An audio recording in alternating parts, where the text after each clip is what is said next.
Assalamualaikum warahmatullahi wabarakatuh. Mengulik kisah Nuaiman, sahabat Nabi yang lucu dan usil. Di antara para sahabat Nabi, ada salah satu yang selalu bisa membuat Rasulullah tertawa. Inilah kisah Nuaiman, sahabat Nabi. Sosok sahabat Nabi inilah yang satu-satunya berhasil membuat Rasulullah melebarkan tawanya hingga gigi gerahamnya terlihat jelas. Padahal, seperti yang diketahui, Rasulullah lebih sering hanya memperlihatkan senyuman pada orang-orang di sekitarnya. Kisah Nuaiman sahabat Nabi menjadi salah satu cerita yang paling menarik. Bagaimana tidak, hanya dirinya yang selalu berhasil membuat Nabi Muhammad tertawa lebar di antara sahabat lainnya.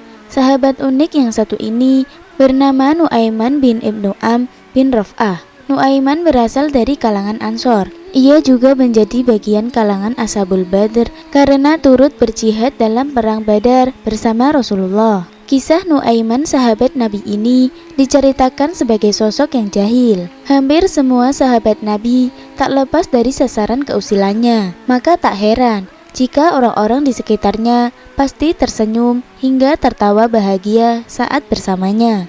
Bahkan termasuk Rasulullah sendiri sudah pasti akan ikut tertawa hingga memperlihatkan gigi geraham pertanda bahagianya. Diceritakan dari Ibnu Majah, suatu hari Nuaiman diajak berdagang oleh Abu Bakar As-Siddiq. Mereka bertolak ke negeri Syam bersama sahabat lainnya, termasuk Suwaibit bin Harmalah. Menjelang siang, Nuaiman merasa sangat lapar. Ia menghampiri Suwaibit yang saat itu ditugaskan menjaga makanan. Nuaiman hendak meminta sepotong roti untuk memenuhi perutnya yang kosong. Namun Suwaibit tetap menjaga amanahnya dan menolak keinginan Nuaiman.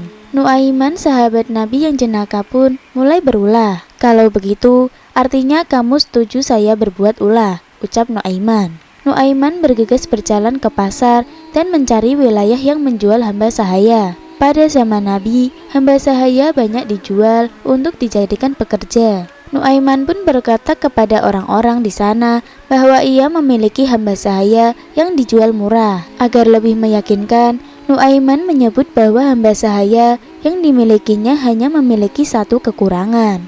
Kekurangan itu adalah berteriak bahwa dirinya orang merdeka, bukan hamba sahaya. Penawaran menarik ini membuat orang-orang di sana berminat membeli hamba sahaya seperti yang diceritakan sang sahabat Nabi itu. Seraya menghadap Suwaibit, Nuaiman berkata, "Itu ada orang yang berdiri sedang menjaga makanan, itu hamba sahaya saya." Tanpa menunggu lama, mereka membayarkan sejumlah uang dan bergegas menangkap Suwaibit.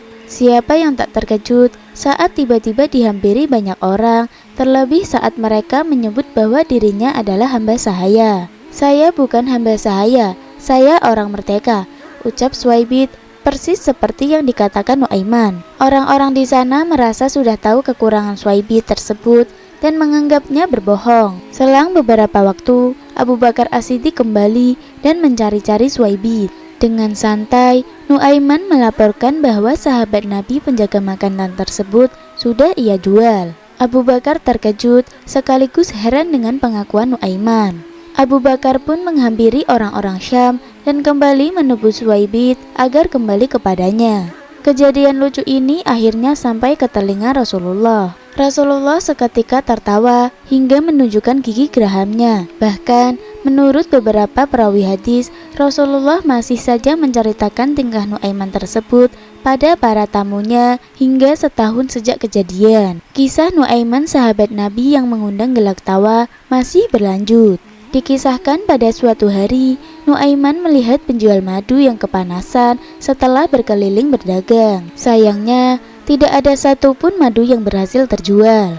Nuaiman pun menghampiri sang penjual madu dan mengajaknya ke rumah Rasulullah. Diam-diam, ia berniat ingin memberikan hadiah kepada Rasulullah berupa madu. Ia hendak meninggalkan sang penjual madu dan menitipkan beberapa pesan. "Aku akan pergi karena masih ada urusan. Sebentar lagi penghuni rumah itu akan keluar dan membayar kepadamu harga madu itu," tuturnya. Sang penjual madu tentu merasa sangat bahagia karena akhirnya ada orang yang mau membeli dagangannya. Dengan semangat, ia menunggu kedatangan orang yang dikatakan oleh Nuaiman. Namun, selang beberapa lama, orang yang dimaksud tak kunjung menampakkan dirinya. Ia pun mengetuk rumah Rasulullah dan memberikan madu tersebut untuk beliau. Rasulullah terkejut dan menganggap sang penjual sedang memberikan hadiah madu untuknya. Rasulullah pun membagikan madu-madu itu kepada para sahabatnya yang lain. Melihat sikap Rasulullah ini, sang penjual menjadi bingung. Mengapa madu tersebut langsung dibagikan begitu saja, padahal belum dibayar? Wahai Rasulullah, bayarlah madu itu, pinta sang penjual madu. Rasulullah pun balik terkejut, namun ia juga memahami bahwa ini pasti ada kaitannya dengan Nuaiman. Tingkah Nuaiman ini sukses membuat Rasulullah menggeleng-gelengkan kepalanya. Ini pasti perbuatan Nuaiman, kata Rasulullah yakin. Rasulullah memanggil Nuaiman dan menanyakan maksud dari perilakunya tadi. Alih-alih merasa bersalah, jawaban Nuaiman lagi-lagi membuat Rasulullah tersenyum. Aku ingin berbuat baik kepadamu ya Rasul, tapi aku tidak punya apa-apa, ujar Nuaiman. Dari kisah Nuaiman sahabat Nabi ini, dapat diambil hikmah bahwa Nuaiman memiliki hati yang baik. Tidak semua hal harus dihadapi dengan kaku atau formal. Ada kalanya Rasulullah mengalami momen-momen bahagia bersama para sahabatnya dan tertawa bersama. Nuaiman juga pernah menjadi pemabuk yang ketagihan arak semasa zaman Rasulullah. Beliau telah ditangkap dan Nabi telah mengarahkannya dipukul. Beliau telah ditangkap 2 kali dan kemudian dipukul lagi. Karena tidak juga kapok, Nabi mengarahkannya supaya dipukul dengan kasut. Apabila beliau masih saja tidak berhenti minum, Rasulullah akhirnya berkata, jika dia kembali meminum arak, maka bunuhlah dia. Walau sangat tegas, Rasulullah masih menaruh harapan untuk Nuaiman memperbaiki diri. Akhirnya Nuaiman bertobat, juga mengakui kesalahannya, dan ia memohon ampun kepada Allah. Kisah Nuaiman sahabat Nabi ini juga memberikan pelajaran bahwa Rasulullah memaklumi sifat jahil Nuaiman. Bahkan Rasulullah pun pernah melarang para sahabatnya mencela Nuaiman karena ia merupakan seorang mujahid sejati Islam. Sahabat Nabi yang jenaka itu pun sangat mencintai Allah dan Rasulnya. Hingga Rasulullah bersabda, kalian jangan senang menghujat Nuaiman karena dia cinta kepada Allah dan Rasulnya. Tertulis dalam Syarah Bukhari di kitab Fath Al-Bari karangan Ibnu Hajar Al-Asqalani, tidak ada syarat cinta Allah dan Rasul berupa harus terbebas dari semua dosa. Semoga kisah Nuaiman sahabat Nabi ini bisa menjadi inspirasi untuk kita. Demikian kisah yang dapat saya sampaikan. Mohon maaf apabila ada perkataan yang kurang jelas. Saya akhiri. Wassalamualaikum warahmatullahi wabarakatuh.